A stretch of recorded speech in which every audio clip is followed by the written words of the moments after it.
Hi, it's Nicole, and today I have a card share for you featuring the rock and roll technique.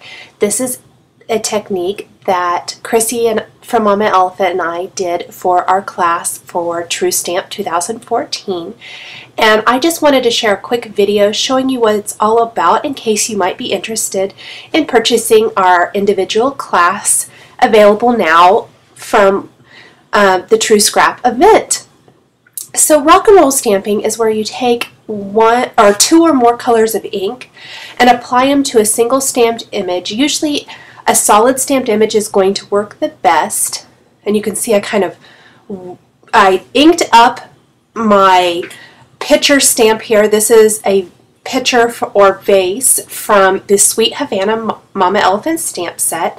And I inked it up with a lighter color of blue. That's the Mama Elephant Winter color first, and then I used the Sapphire pigment ink from Avery Elle on kind of the bottom and the edges. I just rolled just the edges of the stamp in that and stamped it on my paper.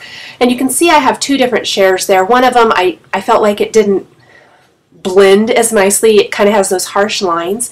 You may have to do it a few times till you get the feel of it.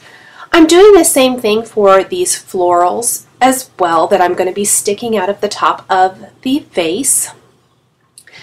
Pigment inks tend to work really well with this technique, like the pigment inks that Mama Elephant carries, because they just are kind of creamy and just really blend nicely on a single stamped image without having to try to stamp it in a light color and then maybe stamp it again with the darker color and get it to blend. You ink it all up at one time and stamp it once.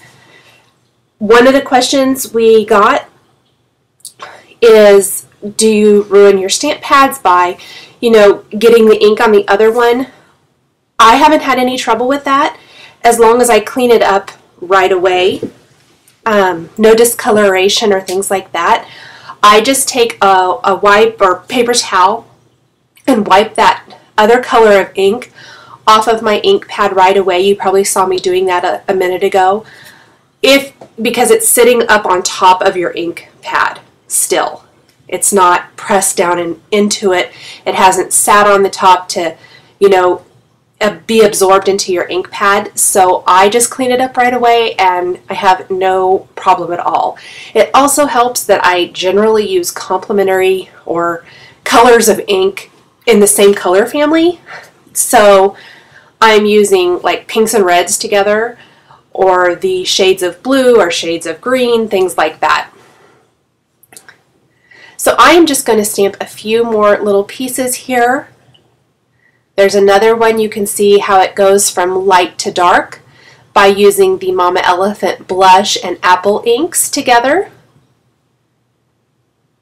Just is a great way to give a lot of depth and dimension to your stamped images without having to try to line them up. Stamp, like I said before, stamp it in a lighter color and then stamp on top of it with a darker color in just certain areas. It just is a really easy, fun way to get that awesome gradient of color for really dimensional stamped images. And the Sweet Havana stamp set was one that wasn't featured in our class. It wasn't available yet when we did the class a few months ago. And so I thought it would be fun to take a new stamp set and show you this technique with it. Now that I have the rock and roll done, I just really quickly wanted to share how I created the texture background behind the vase on my card. And I'm using white embossing paste with the Simon Says Stamp gingham stencil. This is one of the new stencils from their Pure Sunshine release.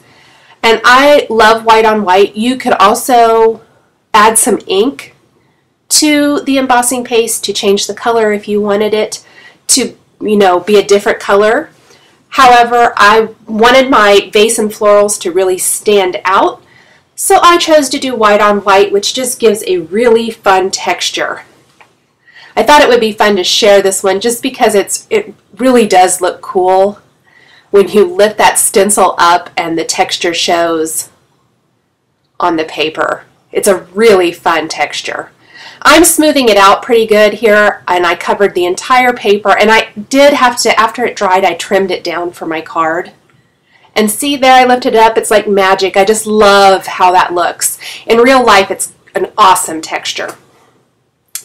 So the last things I did for my card were I took the Creative Cuts banner die from Mama Elephant and stamped a greeting from Around We Go, another new Mama Elephant stamp set, using some embossing powders.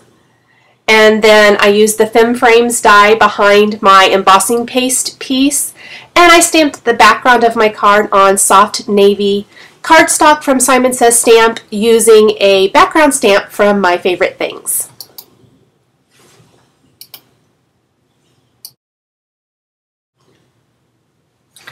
The supplies I've used for the card today are listed and linked below the video on YouTube. For more information on this project and the class from True Stamp 2014, please visit my blog. Thanks for watching.